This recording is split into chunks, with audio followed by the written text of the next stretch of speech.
I have miles and miles ahead of me, tales to listen to, time to spend. Up ahead, the road is bending. Wonder what's around the bend. Hello, I'm Charles Kuralt. We're off again to meet a few people on the back roads of America. These are people you know, not from the front pages. They've never been on the front pages. They're people you know from next door and down the block. Their stories are some of my favorites from 25 years on the road. We're going to make 3 very different stops on this leg of our journey, but that's the way of it on the road, where the traveler may go from amusement to amazement in the blink of an eye. Meet Rufus Hussey, the bean shooter man, Seagrove, North Carolina. His aim is unerring. And here is John Brown. His aim was to arm the slaves of this country and help them free themselves. Still today, walking around Harpers Ferry, West Virginia, we do not know quite what to make of John Brown. But our first story of America begins in another country altogether, with an old man whose aim, unshakable after 50 years, was only and simply to say, thank you, thank you. Значит, я не совсем, понимаете, по-американски говорил. Но He said he had a story to tell. Вовчик сказал, A story he had to tell. Герман Гестапо. I was in Moscow for the Reagan-Gorbachev summit meeting. He was a stocky little bulldog of a man, a Russian who barged into our hotel demanding to see an American reporter. I agreed to meet him in a park. He arrived wearing old medals and clutching an old shopping bag. Но я не думал, что мне My name, he said, is Dr. Nikita Zakharovich Asayev. I was a dentist in the Army in World War II. Нашим русским людям. The medal on his right lapel is for being wounded in combat. The scar over his right eye, he said, was a little memory from the Gestapo. We were all prisoners of the Germans, he said, at a big concentration camp on the Oder River. There were 8,000 American soldiers there, captured at Tobruk in North Africa. The camp was laid out this way. The Gestapo barracks was here. The Americans were here. The Russians were here. Each of the Americans received every Friday 5 kilos of food from the Red Cross, but the Germans gave us only 1 liter of turnip soup per day and 1 liter of water. We were dying by the tens and then by the hundreds. The Americans could see this. I was the only dentist in the camp, so I could sometimes talk to the Americans. 2 American brothers, Volchik, Michael Volchik, a sergeant, and his brother Peter, came to me and suggested a plot by which the Americans would smuggle food to us. By what method did the Americans deliver these parcels to the Russians? At night, after the sentry passed, they would throw them over the wire. It was only 8 meters. Those American boys were strong. They could throw them 100 meters. Was it dangerous for the Americans to do what they did? Oh, of course. They would have killed us. They executed people for less. When the plot was discovered, they called all 8,000 Americans out in the hot sun, and 4 Gestapo men went down the line demanding to know the name of the Russian who organized the plot. For 3 hours, they stood there. They stood in absolute silence. Not one American betrayed me. Now, because of you guys, if they're alive, they'll know I remember. This dentist whom they loved and whom they did not betray. He took an oath, Dr. Asayev said, that after the war he would find a way to thank those Americans. 3 человека, What американцев, good men they were, he 2 said. брата. Симмонс, He gave us a list of the names he remembered. Ллойд Вильгаух. When we returned to the United States, we Good found much. some of the people on that list. Доктор Бракман прибыл. Dr. Sidney Brockman is retired from his job at the health department in San Antonio, Texas. We asked him about his relationship with Dr. Asayev in the prison camp. It was a very close relationship. We all had a tremendous respect for the man because we knew that the Russian prisoners were having things mighty rough. Ярема из Нью-Йорка. William Jarima is a retired New York City police detective living now in Ontario. He helped smuggle the food. It was a terrific operation, terrific. They threw a few cigarettes to the guard. The guard walked one way while you were bribing the other way. Angelo Spinelli was in that camp. Incredibly, he smuggled in a camera and took pictures there. Put on a German uniform. This picture is of the Russian prisoners turned out for roll call. They were all starving. All of them were starving. When the Russian prisoners would die in their barracks, their comrades would not report their death to the Germans. They would bring them out and stand them up for roll call so that their bodies would be counted in the count for rations. One of the pictures Spinelli made was of a Russian prisoner who tried to pick up a cigarette Americans had thrown to him and was shot to death by a guard. In such a deadly place as Stalag 3B, why did the Americans take dangerous chances night after night to smuggle food to Dr. Asayev? The question, asked all these years later, released a flow of memory and emotion. He was an ally, so naturally we wanted to help him and the other Russians. We actually were repaid many times by having that feeling of self-satisfaction, knowing that you helped someone who was in need.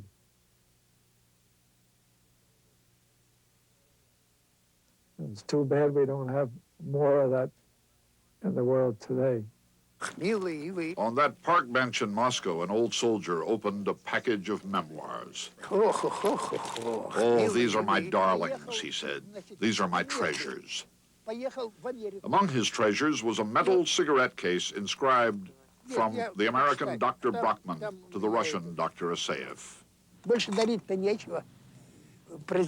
He didn't have anything else to give me. A prisoner is a prisoner.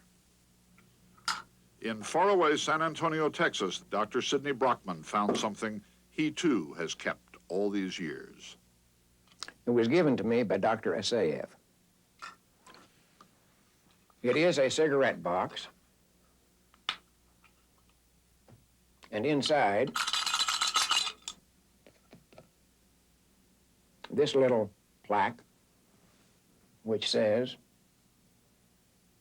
Sidney Brockman from N.S. Asayev.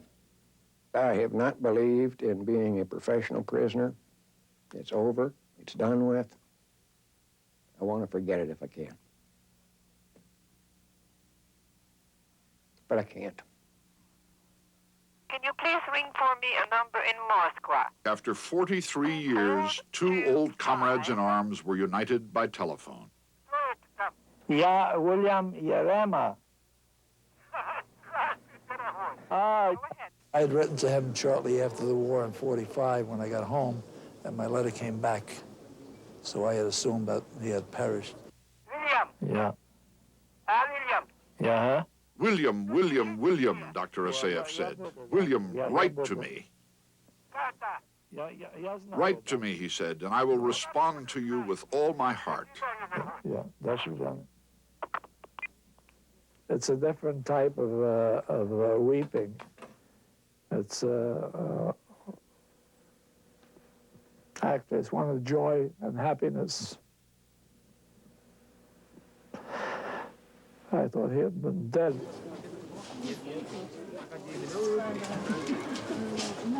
William Jurema went to the Soviet Union to find an old friend, and found him.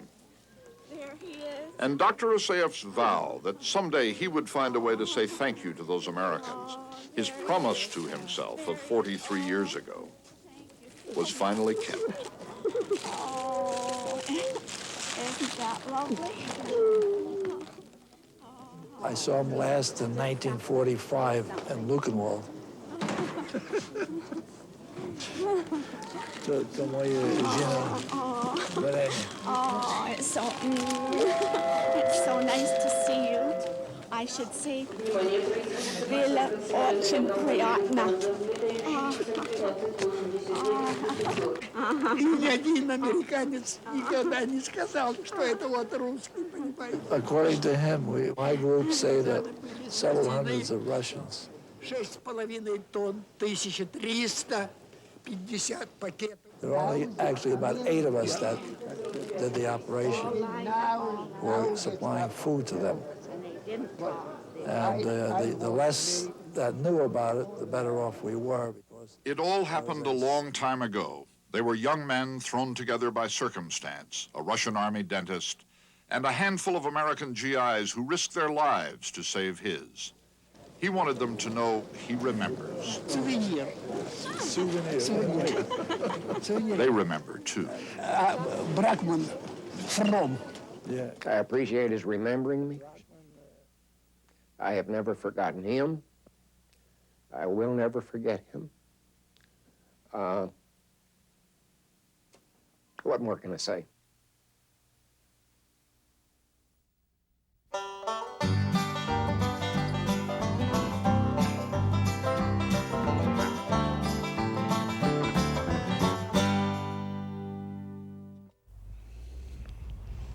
Here is Rufus Hussey, the bean shooter man, showing off out behind his barn. Right there. Oh, Which one you want me to hit? well, this one here, the Pepsi can. Right? Where you want me to hit it? Well, dead center. In the blue? Right there? Let's see if we can hit see the hole in the end of that one.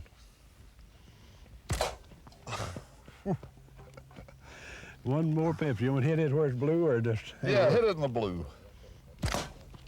Most kids get over slingshots when they're about 12 years old. Rufus Hussey, aided and abetted by his brother Howard, just never got over them. He calls them bean shooters, as he did when he was 12. You want me to put him under the baptism of a fire? Come on down. I ain't shot one off my head in a long time. Okay. You don't get one off the head. Right.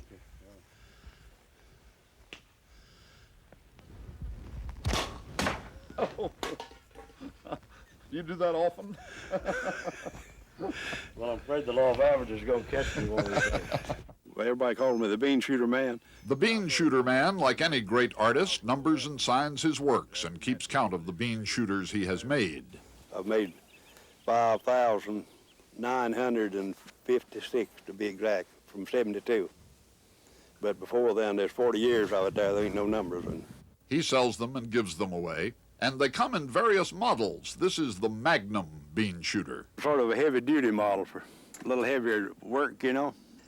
Then I go from that to the Derringer model. That's a Derringer 44 there. See, why you want to see how much narrower it is? That's for carrying in secret places. When we went to school, that's where we'd hide them from a teacher. You can really knock a quarter out of the air? Yeah, I can hit a penny, but when it gets that cheap, it's time to quit. There it goes. There it is up there at them chairs. When they were boys, Rufus and Howard looked upon old inner tubes as treasured sources of rubber. They used to cut the tongues out of the shoes they were wearing to use as thongs. With rubber and thongs and the cut-down fork of a sourwood tree, they hunted rabbits and squirrels to put on the family table. Now the bean shooter man concentrates on weeds. See where the leaf's going on the left side there? I'll cut it for you right there, and I believe we'll make it go to the right. And whatever little thing is around the barn is apt to be zapped. Oh! See the shotgun shell on the ladder? Even common corn cobs don't last long around Rufus Hussey's barn. Hold tight to it now. You ready? Oh. There you go. That's getting pretty close. After that, I decided it was time to go. Very good. We left the bean shooter man reaching into his overalls for his pocket knife and setting to work on bean shooter number 5,957.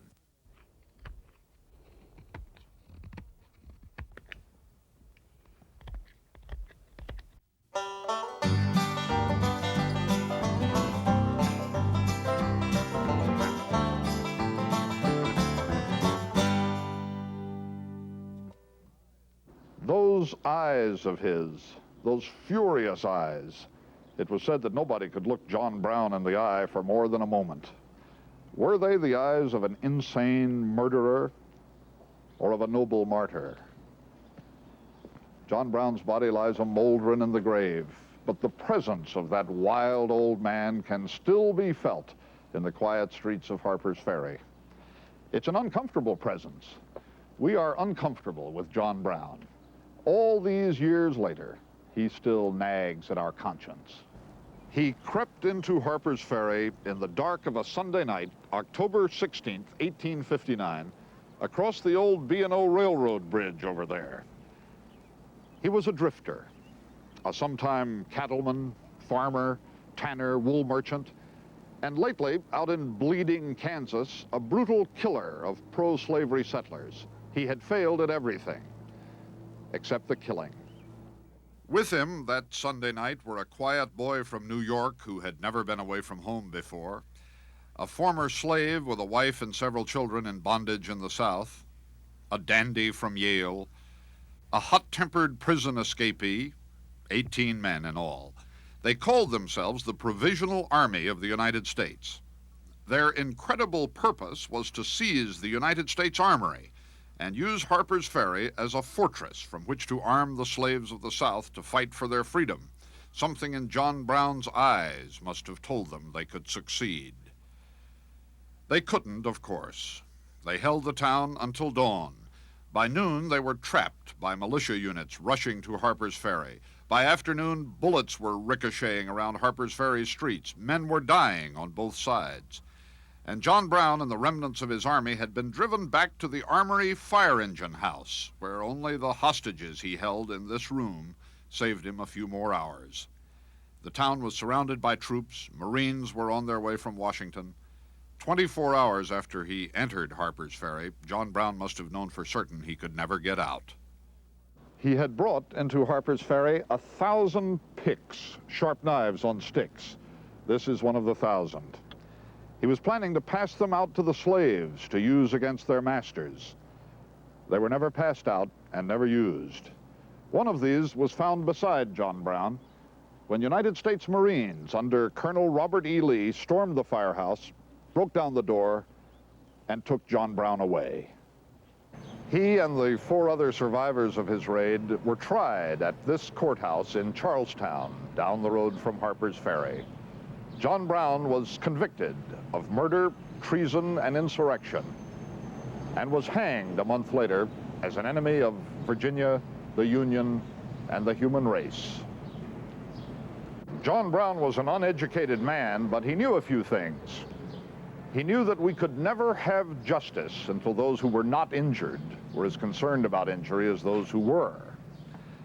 He knew that reason has its limits in human affairs, and he knew that violence has its uses. Maybe those truths perceived by John Brown are what make us so uneasy about him yet. On the day of his execution, he handed a note to one of his guards. It read, "I, John Brown, am now quite certain that the crimes of this guilty land will never be purged away, but with blood. 600,000 lives were lost in the war that he helped to start." One side had a marching song. John Brown's body lies a moldering in the grave. His truth is marching on.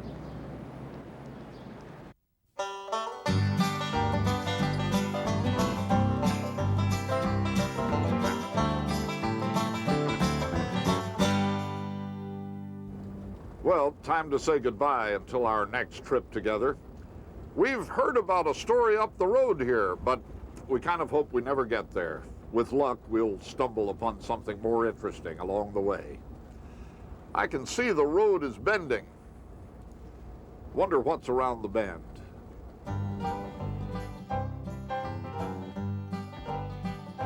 All these years I've been a-wondering, just when I think I'm near the end, I always see the road is bending, and I wonder what's around